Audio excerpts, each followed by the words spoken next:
Assalamualaikum warahmatullahi wabarakatuh. Selamat malam dan salam sejahtera untuk kita. Jadi begini ya, inilah sudah bergulir peristiwa antara Nikita Mail dan Reza Gledis ya. Dan masing-masing kuasa hukumnya sudah memberikan argumentasinya. Saya awali dulu ya, saya dari hulu berbicara dari hulu ke hilir ya. Di dalam persidangan sudah jelas bahwa dimunculkan dakwaan daripada JPU ya, pasal 369 ayat 1 junto 55 dan TPPU. Nah, berubah dari pemerasan 368 jadi 369. 369 itu juga itu pemerasan juga tapi halus, guna cara seperti apa yang disampaikan. Makanya dikatakan ya, barang siapa melakukan perbuatan yang melawan hukum ya, dengan melawan hukum itu ya, dengan berusaha mencemarkan nama baik orang lain atau mempublikasikan, ada iming-imingnya. Nah, supaya ini jangan dipublikasikan berarti harus ada imbal baliknya. Imbal baliknya apa? Memberikan suatu barang yang dimiliki baik sebagian maupun seluruhnya. Itulah dampaknya berpindahnya uang dari Reza Gledis ke Nikita. Jadi nggak ada yang cuma-cuma. Masa kita berbicara objektif ya, nggak akan mungkin seseorang memberikan uang 4M cuma-cuma, kan sudah berkali-kali saya katakan. Cuma caranya kan berbeda-beda. Itu yang saya dari dulu, dari awal sebelum berubahnya pasal saya sampaikan, pemerasan itu nggak harus ngebukin orang dulu, dengan cara halus juga bisa. Nah, takut si Reza Gledis ini dipublikasikan atau dicemarkan nama baiknya. Apa yang dicemarkan nama baiknya? Pasti berhubungan dengan dia punya aktivitas. Apa itu ya? Skincare. Kenapa mau dipublikasikan? Kalau dia memang real, standar, menurut hemat saya ya, tidak akan mungkin berpindah ini. Silakan buktikan. Nah sekarang di persidangan sudah dimunculkan dakwaan.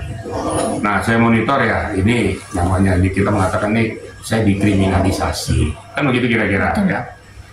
Nah saya tidak membela siapa-siapa. Kalau memang kita merasa dikriminalisasi, ya speak up aja, munculkan saja data-data faktanya bahwa kau merasa dikriminalisasi dengan peristiwa ini ya. Tapi kalau satu sisi yang saya lihat celah ya, seketika uang berpindah pada Nikita, kenapa dilaporkan? Kalau memang ada pembicaraan antara kedua belah pihak supaya jangan speak up. Nah, saya tidak mau mendahului hakim, mendahului hukum. Ini ada terkesan kan seolah-olah ini kan dijebak. Lo terima aja duit ini, kalau lo terima nanti gue laporin lo. Nah, kira-kira gitu. Karena nyatanya sudah berpindah nih uang. Nah ini saya katakan berkali-kali kepada rekan-rekan media dan publik, biar kedua kubu ini saling membuktikan ya, saling membuktikan posisi kasus yang sebenarnya. Nah kalau JPU sudah berani menyatakan dakwaannya, berarti bukti permulaan itu sudah ada, mens reanya sudah kena, ya, niatnya sudah ada, korbannya ada, ya, objeknya, pelakunya ada, terjadilah peristiwa pidana itu. Nah sekarang kalau ini kita merasa seperti itu, ya silakan aja. Nanti kita nanti dengan kuasa hukumnya membuktikan itu data dan fakta, supaya diamputasi nih.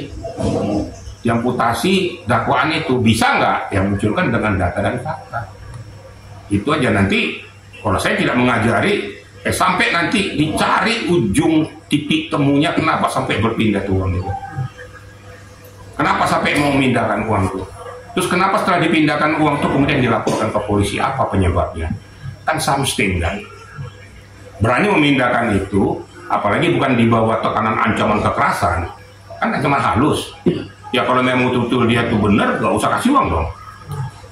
Kenapa setelah dikasih uang kita laporkan? Ini juga saya sesalkan juga.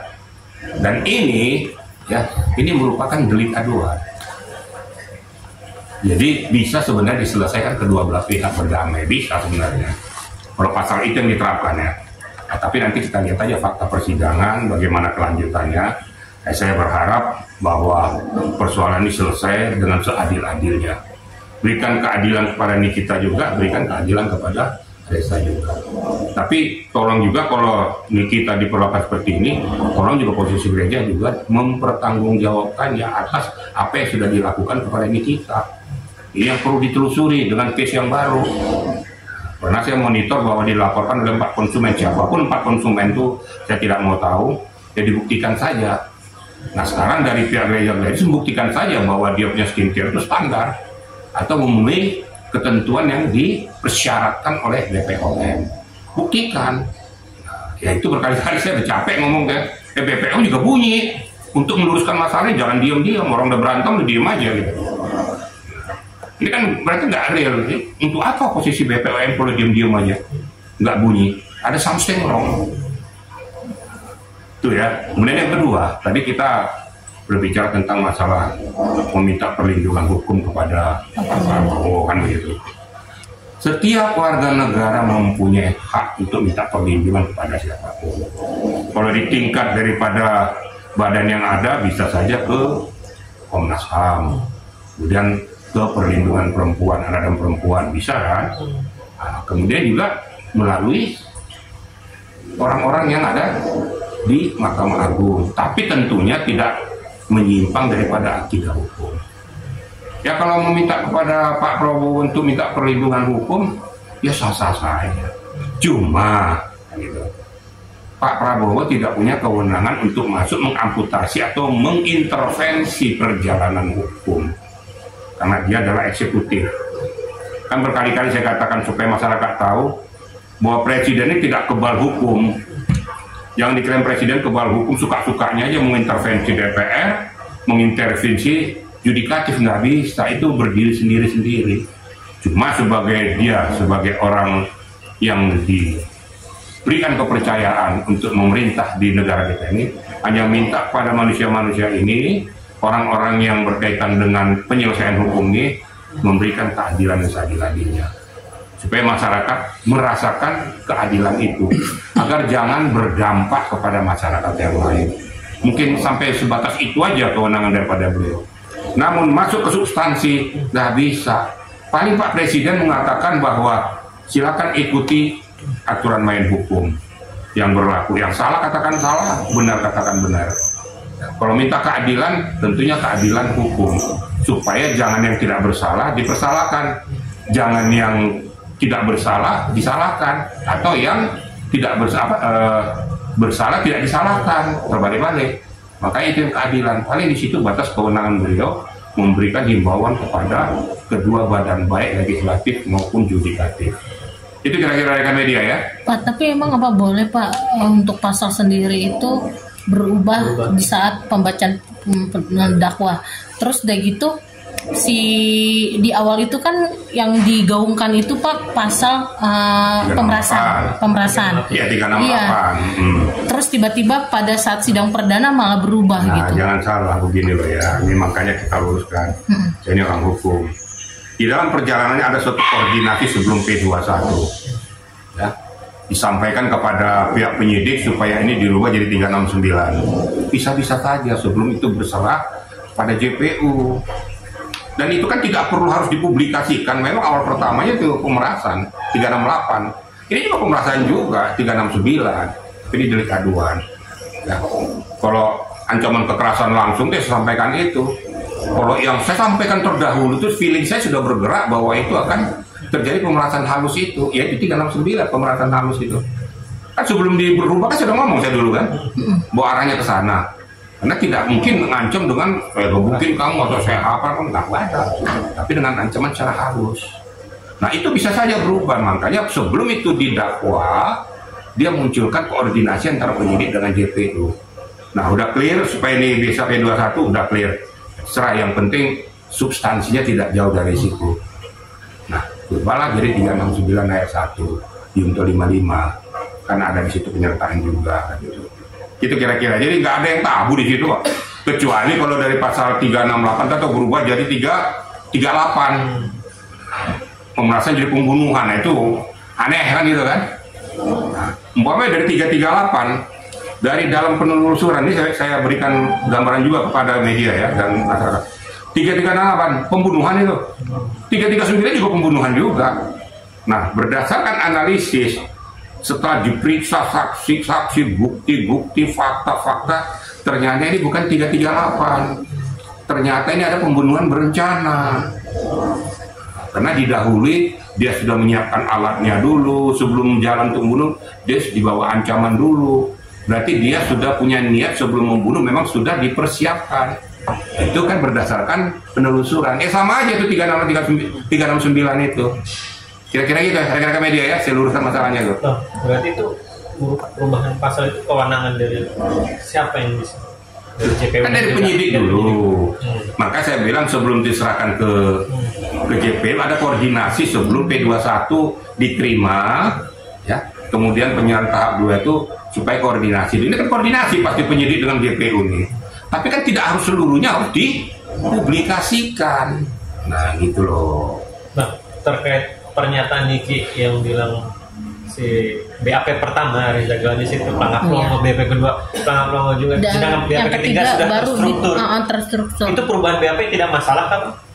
Nggak berpengaruh bagi. Maksudnya pelangap longo di BAP-nya pelangap longo atau orang yang pelangap longo? Orangnya sama jawabannya tidak konsisten, kan Pak. bukan dasar hukum.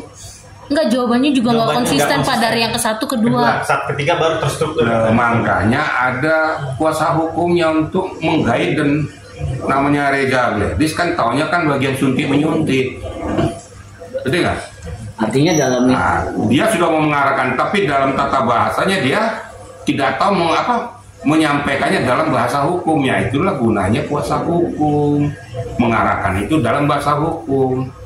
Kecuali kalau sudah dituangkan dalam BAP apa yang dikatakan Reza Galadis, kemudian besok berubah lagi bahasanya, berubah lagi BAP-nya, ini berarti pelin-pelan tidak berubah. Makanya kita lihat kedalamannya apa betul.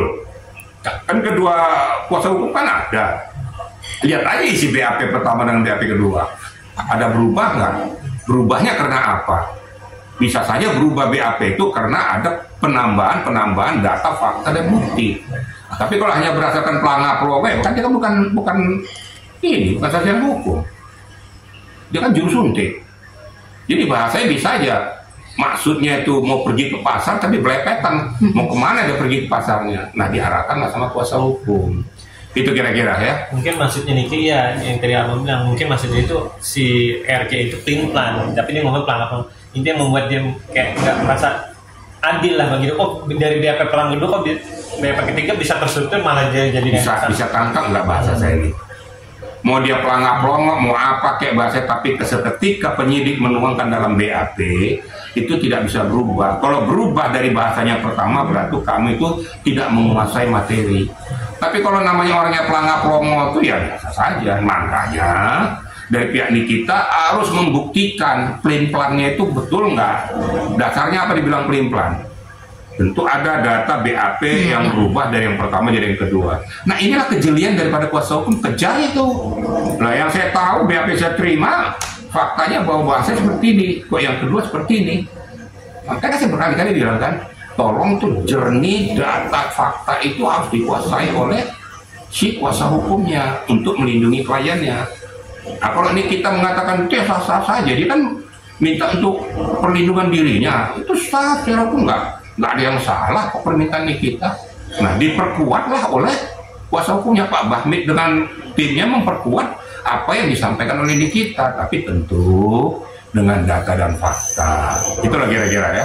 Tidak bisa asal ngomong-ngomong aja. Kalau ngomong-ngomong aja nggak ada data dan fakta. Tapi seketika ditanda tangan dalam BAP itu ya itulah yang sah. Itu kira-kira ya. Oke. Gimana? Terima kasih. Mantap.